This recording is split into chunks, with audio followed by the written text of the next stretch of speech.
Moi, personnellement, j'avais un problème avec Tiakola au début.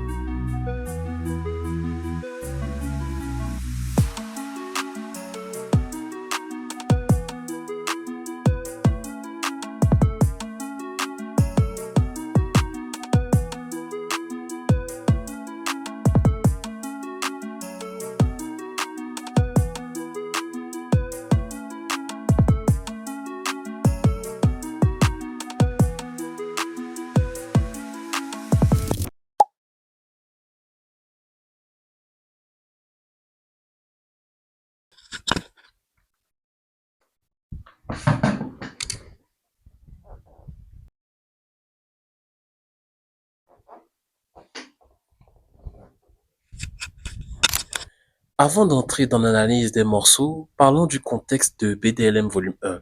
Cette mixtape marque un tournant dans la carrière de Tiakola qui se détache encore plus de son groupe 4 Queues pour explorer des thématiques personnelles et universelles comme la loyauté, le succès, les relations amoureuses et la trahison. Il s'entoure d'une équipe solide de producteurs et de rappeurs de renom pour créer une œuvre à la fois cohérente et variée. Entre afro-trap, rap mélodique et collaborations marquantes, Tiakola continue de se réinventer et d'imposer son style singulier. Nous allons passer sur l'analyse des morceaux. Nous allons commencer avec TIA. DIA. It's not my fault. Don't make me do it, bro. Hey. DIA. KEO. Rime avec la mélo. Comme un coach me comporte qui se doit éliminer. C'est avec des scoops qui font des scores. Bienvenue dans le milieu. Je commence en scout, puis place au doute, finis en sport back. T'es indécis, ça me ralentit, j't'ai mis en stand-by. La mixtape s'ouvre avec TIA, un morceau produit par Out Made Me Do It, où Tiakola évoque son ascension, ses racines et son désir de succès. Le mélange de rap, de mélodie en fait une ouverture puissante pour l'album. Personnellement, ce n'est pas l'intro qui m'a le plus marqué cette année. Puisque parlons de Tiakola, l'intro TIA, c'est quand tu vois les procédés musicaux qui ont été utilisés, c'est à peu près les mêmes procédés musicaux qui ont été utilisés pour son précédent album Melo. C'est un morceau qui me fait penser à Melo et pas un nouveau truc qu'il nous propose.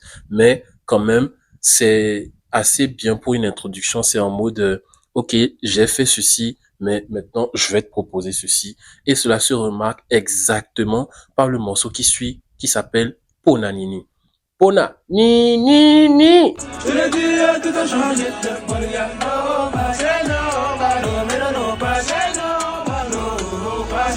Je suis pas comme un bonheur dedans.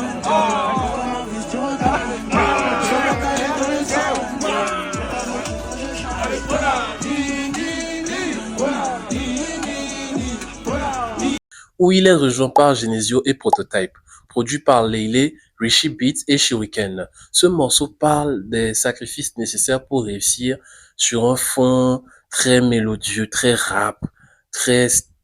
La prod fait state en vérité. Parce que quand tu l'entends, la manière dont... bon, vous voyez un peu ce que je veux dire, donc voilà. Même si vous ne le voyez pas, vous allez voir. Donc, moi, je dois remercier beaucoup Tiakola d'avoir amené Genesio sur le beat parce que Genesio, je le connaissais pas du tout. C'est la première fois que moi j'avais affaire à Genesio et j'étais agréablement surpris. T'as du courage, tu veux tester. Ah ouais? Tu sais bien que c'est nous les boss. Ah ouais?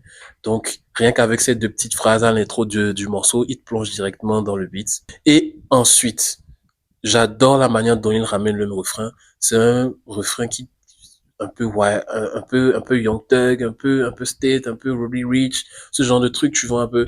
Mais ils ont carrément francisé le bail. Est-ce que tu vois un peu, c'est vraiment, c'est une patte française et tout. Et franchement, SOA Genesio, il a fait du très bon boulot.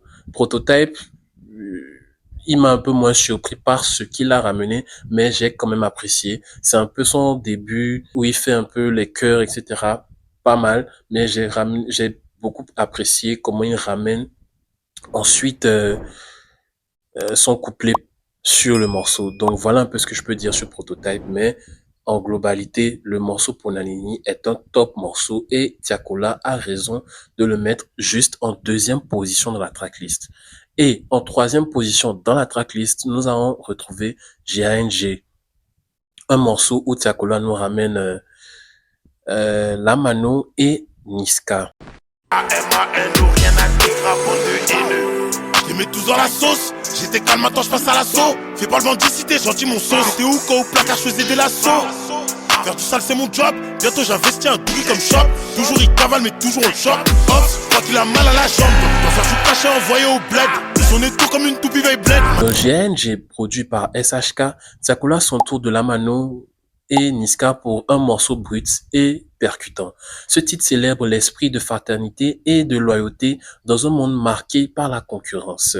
SHK nous produit un morceau trap très entraînant, mais c'est des accords assez mélancoliques, assez you have to improve yourself. C'est très encourageant, mais en même temps c'est très bouncy. Hein. We gotta bounce. Vous voyez un peu ce que je veux dire. Donc l'ambiance est très lourde et pesante, ce qui reflète parfaitement l'intensité du morceau. Chaque artiste apporte sa propre énergie, mais ensemble, ils forment une unité solide, un véritable gang. Et je vais dire que pour moi, à travers ce morceau, Niska est exactement actuellement le rappeur français le plus constant après Booba. Le plus constant après Booba parce que il y a Nino. Nino, il fait du bon, mais actuellement, moi, Nino, je suis plus trop dans le train. Je dois vous avouer que Nino, je suis descendu un peu du train parce que c'est les mêmes choses qui se répètent. Pas de nouveauté, il y a pas réellement de nouveauté, mais je dois avouer qu'il fait quand même des efforts, mais pas comme Niska, où Niska n'apparaît pas trop, mais à chaque fois qu'il est là, il fait mouche et il disparaît. Même son dernier projet, j'ai pas mal apprécié. Et calmez-vous, je suis pas en train de dire qu'il fait des trucs extraordinaires actuellement, mais il est constant et c'est ce qu'on cherche chez les artistes, la constance. Et c'est ça qui fait de toi un artiste qu'on va respecter dans le temps et qui pourra facilement rentrer dans la légende. Nous pouvons atterrir ensuite sur Psychologique. Psychologique, produit par Still Nas et Washi, est un titre introspectif où Tiakola aborde les pressions mentales liées à son passé. Ce morceau est marqué par une production minimaliste, mais comment vous dire, c'est de l'amapiano et Tiakola a très bien maîtrisé le style. Il a ramené un côté congolais sur le beat. C'est-à-dire que amapiano, c'est Afrique du Sud, tu vois un peu. Mais Tiakola a congolisé le bail. Je répète, il a congolisé le bail. Est-ce que je comprends ça? C'est-à-dire, c'est psychologique. Me demande pas comment c'est psychologique.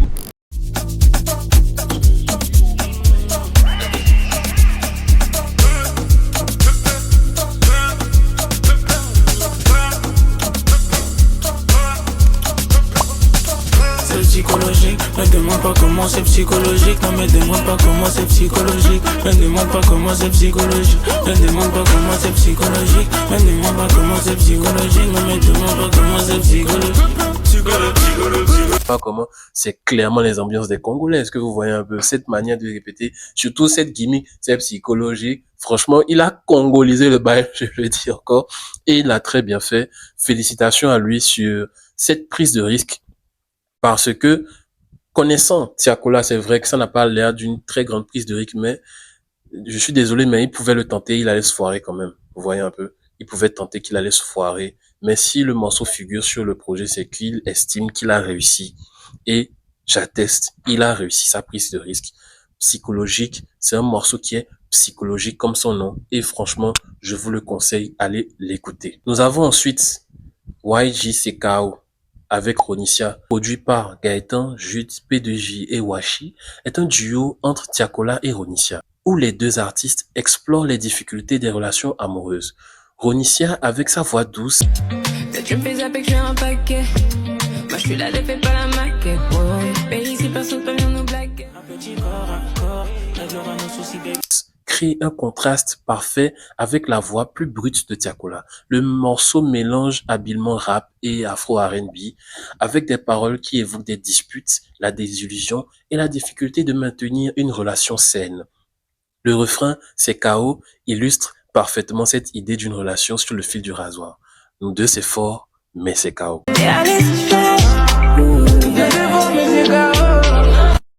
J'aimerais passer un big up aux producteurs qui ont fait ce morceau, puisque Tiakola le disait, c'est un morceau qu'il a fait avec les producteurs de Wizkid. Effectivement, quand tu entends la production, tu sens clairement l'influence Wizkid et tu sais clairement que c'est un morceau sur lequel Wizkid pouvait atterrir très facilement. On pouvait être là, il allait apparaître. Vous voyez un peu comment Wizkid est actuellement, vous voyez, c'est un peu son genre de prod, son genre de beat actuellement. Donc, merci de nous avoir fait voyager sur le projet en nous ramenant Ronicia sur une prod à la Wizkid. Franchement, merci. Et c'est encore un morceau qui est réussi.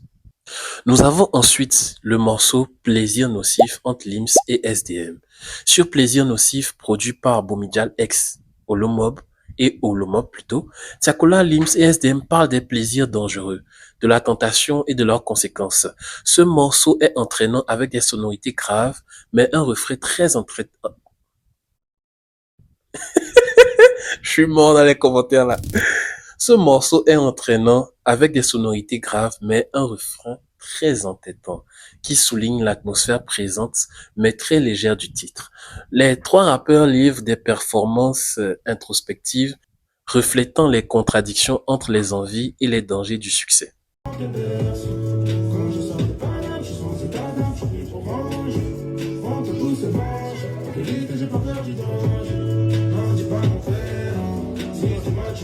Pour moi, sur Plaisir nocif, comment vous dire que j'ai été agréablement surpris parce que SDM et Lims ont une voix qui marche très bien, à tel point que je n'ai pas su reconnaître SDM sur le morceau. Est-ce que vous vous en rendez compte? J'ai pas su reconnaître SDM sur le morceau parce que sa voix se confondait facilement avec celle de Lims, je trouve. À quoi ça est dû? Je suis en train d'écouter le morceau et je suis en train de me demander, est-ce que Tiakola, est-ce que SDM il va pas se ramener bientôt? J'attends de voir la partie d'SDM. Et je vois, non, en fait, que sa partie est déjà passée, en fait. Et c'est là que je réalise que, c'est SDM qui a une voix un peu aiguë, mais qui marche trop bien avec Lims. Et franchement, je les félicite pour ce travail. Je félicite encore plus Tiakola pour ce travail d'orfèvre parce que cette DA qu'il rapporte sur ce morceau, il a l'intelligence de se dire que SDM ira bien avec son acolyte Lims sur le morceau. Donc, félicitations à eux deux. Nous sommes enfin dans la partie conclusion où je peux un peu donner mon avis global sur l'album. Pour moi, l'album a été un franc succès. Bien sûr, je n'ai pas aimé tous les morceaux. Je peux pas vous dire que j'ai aimé tous les morceaux, mais l'album a été réellement un franc succès. Et pour moi, Tiakola répond à cette question précise qui est 2 points à la ligne. Est-ce qu'il s'est renouvelé? Je dirais oui. Oui pas sur les thèmes abordés, mais oui sur l'instrumentalisation qu'il y a derrière le projet.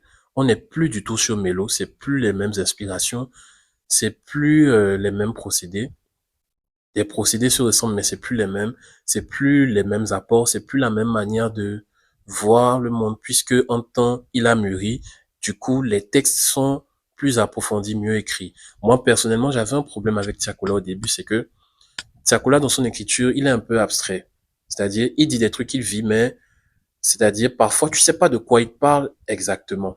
C'est-à-dire, il te cite des références, pas des références de pop culture, mais c'est des références que seul lui et ceux qui sont dans la situation avec lui pourront reconnaître. Mais, sur ce projet, j'ai trouvé qu'il s'était un peu amélioré de ce côté. Il a un peu simplifié l'écrit pour que ce soit un peu plus lisible et attractif. Un gros big up à tous les artistes qu'il a ramenés sur la mixtape parce que c'était un peu l'objectif de la mixtape, ramener des artistes qui ne sont pas forcément connus mais ramener de la lumière sur eux et c'est un volume 1. Donc sûrement qu'on aura un volume 2. BDLM volume 1 est un projet abouti où Tiakola continue de démontrer toute l'étendue de son talent. De la faute rap aux morceaux introspectifs en passant par des collaborations marquantes, cette mixtape prouve que Tiakola a définitivement sa place parmi les grands noms du rap français. Son habileté à mélanger des styles, ses textes réfléchis et l'apport d'une équipe de producteurs talentueux font de ce projet un incontournable. Merci d'avoir suivi cette analyse et on se retrouve très bientôt pour un nouveau décryptage dans le Phénoscope.